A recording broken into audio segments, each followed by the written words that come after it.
Yeah, so some facts from the Pessoa Mission, and I served there in 2008 to 2010. They've now split the mission in half.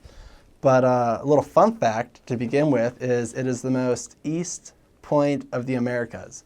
And so no other mission was more east than us, and I don't know why we took pride in that, but it's cool. I thought it was cool. So we had 2 states at the time, and there's probably I'm not sure how many states there were, but there were definitely some strong cities. There was about three or four strong cities in each of the states. I served half my mission on the coast and then half my mission in the desert. And you don't think Brazil is a desert, you think of either on the beach or in the Amazon tropics. But just below the Amazons and about 8 hours inland, there's just desert. And it is like, dried up armadillos on the side of the road and, but you still have the huge snakes coming across. It's fun. The people are super nice. The religious culture there is everybody's born Catholic.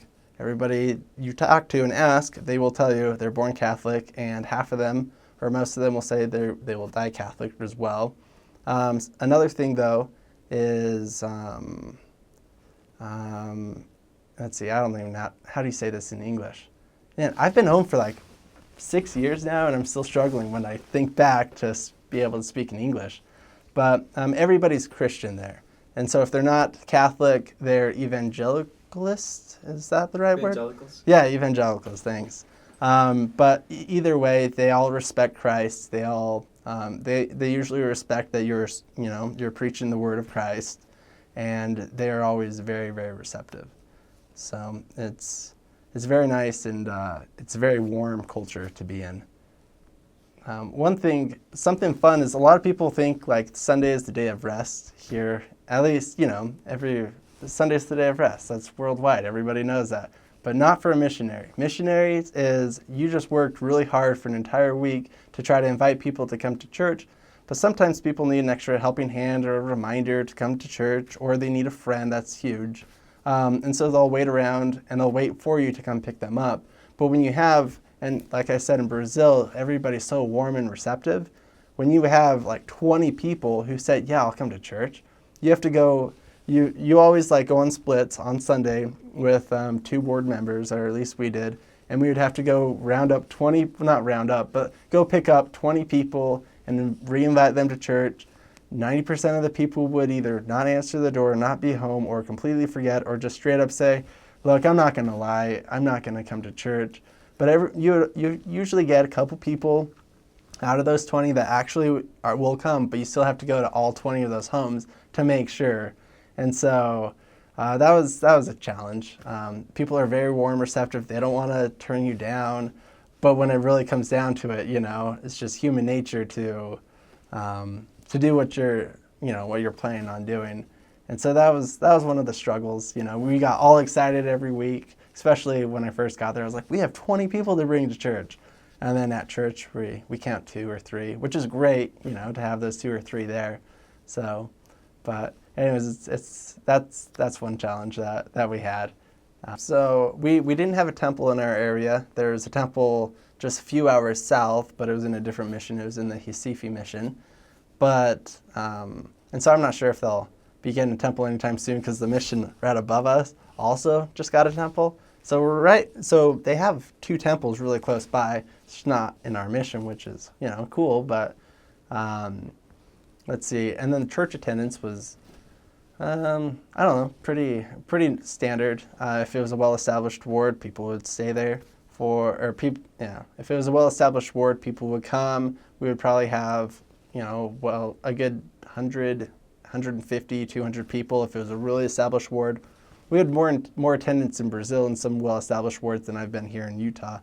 But then again, there was an area in my mission where it was a brand new branch, brand new area called Pombal, and we met in we met at a schoolhouse, in just a little pavilion at the school.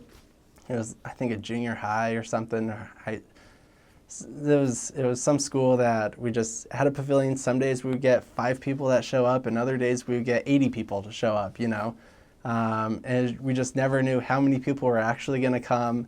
It was something new, something exciting, but it was really interesting to have church and pass the sacrament at a schoolyard pavilion, which was pretty interesting. So you have the whole variety down there. You have super committed, super well-established wards, but then also at the same time you have sacrament at a schoolyard, and you hope 2 people showed up, so you can pass the sacrament to them. So I would do the whole thing different, No, I was in my setting apart blessing with the stake president. Which, fun fact, if you either record or have somebody else write down all the blessings that you're given during that setting apart, it actually, at least a couple things in my setting apart really helped me. One of those things was how was it put? Basically, don't come home with any regrets.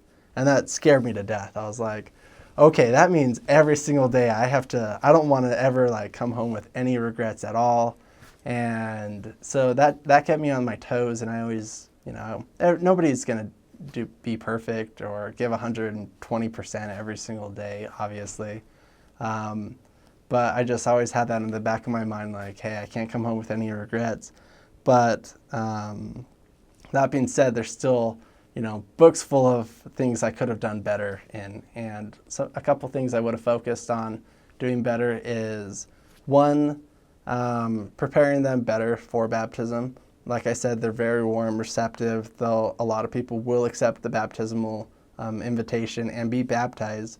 But then after either you leave or it's just been a few weeks, their friends will get to them, or they'll lose interest in the church, and they really weren't baptized for the right reason.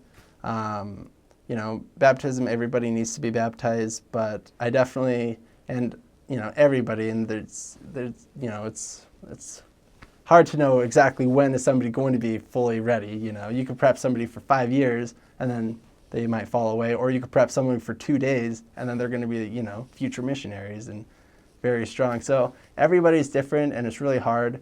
I tried my best to know where that line was and try to gauge that from everybody, but that's something, and I don't know how I would do it better, but that would be something I would try to really give a lot of attention to ensure that everybody's different and try to cater to that for every person. So I served in Pessoa Mission. It's now been split into 2 missions, the Natal and Pessoa. I served in 2008 to 2010, and I served in Natal, in Caico, in Pessoa, and then Pombal. So